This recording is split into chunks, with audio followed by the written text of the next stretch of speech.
नमस्कार, मैं वीरेंद्र सिंह पंवार। उत्तराखंड की बड़ी खबर, नए राजनीतिक विकल्प का शंखनाद।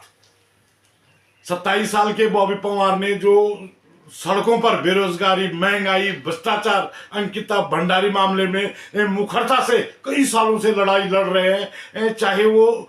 आउटसोर्स से नौकरियां हो, चाहे वो किसी ऑफिस में, किसी विभाग में भ्रष्टाचार की बात हो, और आज वो नए राजनीतिक विकल्प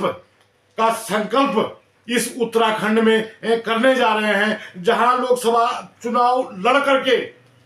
टिहरी सीट से जनता का विश्वास हासिल किया है। जनता का जो प्यार उनको मिला है, वो अब होली के बाद तुरंत नए राजनीतिक विकल्प, जो उत्तराखंड में बहुत पहले से लोगों की एक इच्छा है, जहां लोग कांग्रेस, बीजेपी से लोगों का धीरे धीरे मोह भंग होता जा रहा है, वहीं एक नए राजनीतिक विकल्प का संकल्प बॉबी पंवार ने उत्तराखंड में ले लिया है। और प्रेस वार्ता करके प्रिंट मीडिया, इलेक्ट्रॉनिक मीडिया और डिजिटल मीडिया के जितने भी हमारे भाई बंधु आए हैं, मीडिया बंधु आए हैं, मैं सबको सादर प्रणाम करता हूं और उनका स्वागत, अभिनंदन करता हूं। हम लोगों ने संघर्ष किया, उस संघर्ष के बाद हमने लोकतांत्रिक तरीके से लोकतंत्र के सबसे बड़े पर्व में जाकर और इस देश का सबसे बड़ा चुनाव, संसदीय चुनाव को लड़ा। और उस संसदीय चुनाव में जिस प्रकार से यहाँ की जनता ने, देवतुल्य जनता ने समर्थन और सहयोग देकर 2.25 लाख वोट जो आपके इस भाई और आपके इस बेटे को दिए, उसके बाद सिलसिला यहीं नहीं रुका। उसके बाद जब हमने उपचुनाव केदारनाथ में प्रतिभाग किया भाई त्रिभुवन चौहान ने, वहां पर भी वो सिलसिला जारी रहा और जनता ने मनोबल कम नहीं होने दिया। फिर ये सिलसिला यहीं नहीं रुका, फिर हम लोगों ने आपके सामने बैठे हैं नगर पालिका अध्यक्ष चिन्याली सौड़, जहां पर कांग्रेस का अलग कैंडिडेट था, भाजपा का अलग कैंडिडेट था। हमारे जो पालिका अध्यक्ष के प्रत्याशी थे वो जीत कर आए, और मुनस्यारी से हमारे पालिका अध्यक्ष जीत कर आए। ऐसे तमाम जगहों पर बहुत से जो हम लोगों ने 8-10 अध्यक्षों को खड़ा किया था, कुछ मामूली मतों से रह गए थे। परंतु कहने का मतलब यह है कि जब हमने ये शुरुआत करी, उसके बाद उपचुनाव केदारनाथ हुआ, उसके बाद निकाय चुनाव में भी जनता ने उस भरोसे को नहीं टूटने दिया, और जनता ने ये सांकेतिक रूप से हमें मैसेज दिया कि अब नहीं, अब कुछ नया हो। तो आपने उत्तराखंड का मैप देख रहे होंगे, और इस उत्तराखंड के मैप में हमने लिखा है कि संकल्प एक विकल्प, जो विकल्प कई वर्षों से उत्तराखंड की जनता चाह रही है। हमें प्रत्यक्ष अप्रत्यक्ष रूप से कहीं ना कहीं यहाँ के देवतुल्य जनता, यहाँ के संघर्ष करने वाले लोग, यहाँ के मुद्दों पर चिंतन करने वाले लोगों का कहना था कि आप सब लोग एक हो जाइए और आप सब लोग मजबूती से लड़ाई लड़िए। तो मैं कहना चाहता हूं कि हम आज संकल्प ले रहे हैं कि हम भविष्य में इस उत्तराखंड के लिए एक विकल्प देंगे, जिसका मैसेज की साफ शब्दों में हमने दिया है। परंतु हाल फिलहाल में हम लोग जो करने जा रहे हैं, मैं उसके बारे में थोड़ा आप लोगों को बता दूं। हम सब एक मंच पर आए, ये खुशी शायद हमें ही नहीं, आज उन तमाम लोगों को ये खुशी है जिन लोगों ने काफी बार हमें प्रत्यक्ष अप्रत्यक्ष रूप से कहा था कि आप सब एक मंच पर आइए, तभी उत्तराखंड की बेहतरी के लिए एक जो लड़ाई लड़नी है उसे बेहतर तरीके से लड़ा जा सकता है। तो हम लोगों ने उनके कहने पर, वो लोग इस बीच कुछ तोड़ने मरोड़ने की स्थिति में आए, कुछ लोभ लालच देकर, डरा धमकाकर, तमाम प्रकार के यंत्र षड्यंत्र करके वो कुछ और भी कर सकते हैं। तो मैं ये भी कहना चाहता हूं कि जब ये हम लोगों ने संकल्प लिया है, हम लोगों ने बहुत सारे अत्याचार भी झेले हैं और बहुत संघर्ष भी किया है। हम इस चीज को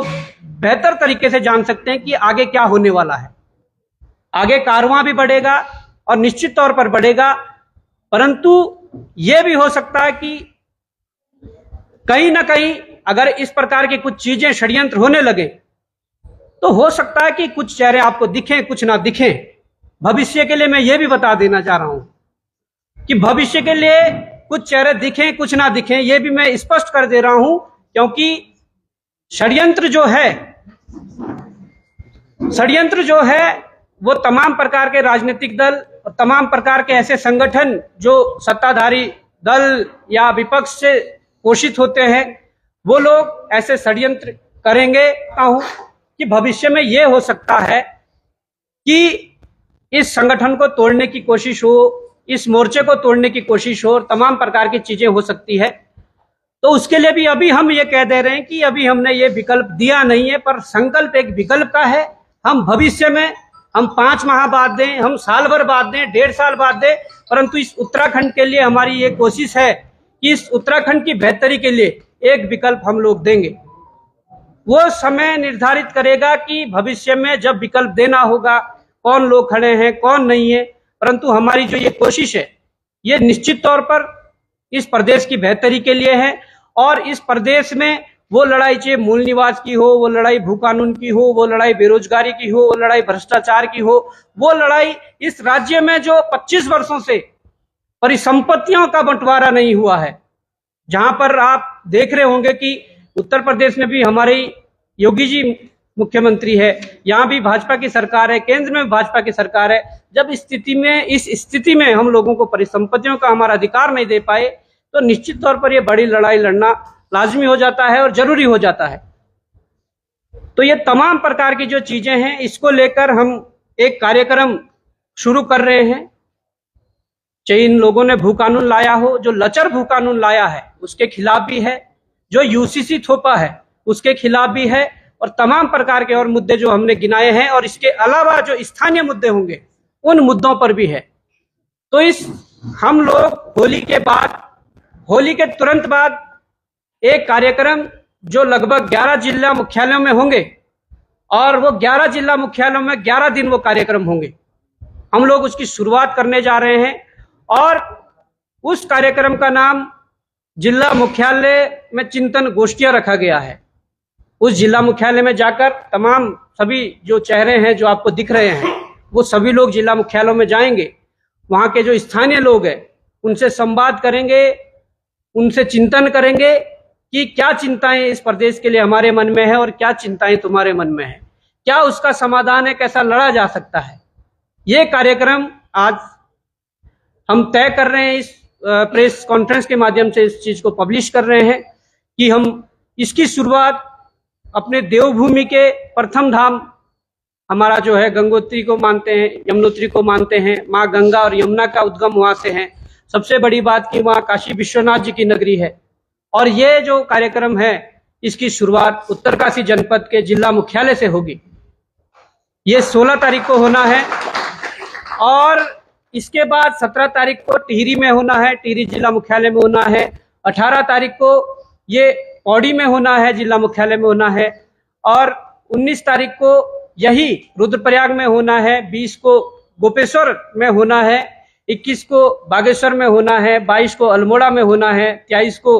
पिथौरागढ़ में होना है, 24 को चंपावत में होना है, और 25 को नैनीताल के जो मुख्यालय है हल्द्वानी में होना है। और उसके बाद आते हुए 26 को तो शायद गैप हो सकता है, या 26 या 27 को देहरादून में भी होगा। इसके लिए हम लगभग 11 जनपदों को कवर कर पा रहे हैं, जिन जनपदों पर अभी भू कानून जो लचर भू कानून है वो लादा है, जगहों पर निकला है, परंतु वो रिजल्ट किसी विशेष मुद्दे पर निकला है, किसी अलग मुद्दों पर निकला है, सामूहिक रूप से कोई रिजल्ट नहीं निकला है। और हमने संकल्प एक विकल्प का इसलिए रखा है, जिनसे बात नहीं हो पाई है, वो कोई संगठन हो, जिनसे बात नहीं हो पाई है वो कोई क्षेत्रीय राजनीतिक दल हो, उन लोगों से भी वार्ता शुरू कर दी जाएगी। हम लोग कार्यक्रमों में जाएंगे, पर हमारी जो और तमाम प्रकार की जो वरिष्ठ लोग हैं वो उनसे मुलाकात करने का समय लेकर उनसे विचार विमर्श करेंगे किस प्रकार की चीजें हो रही है। इसीलिए ये दिया है कि अभी विकल्प नहीं है, पर संकल्प एक विकल्प का है कि हम विकल्प देंगे।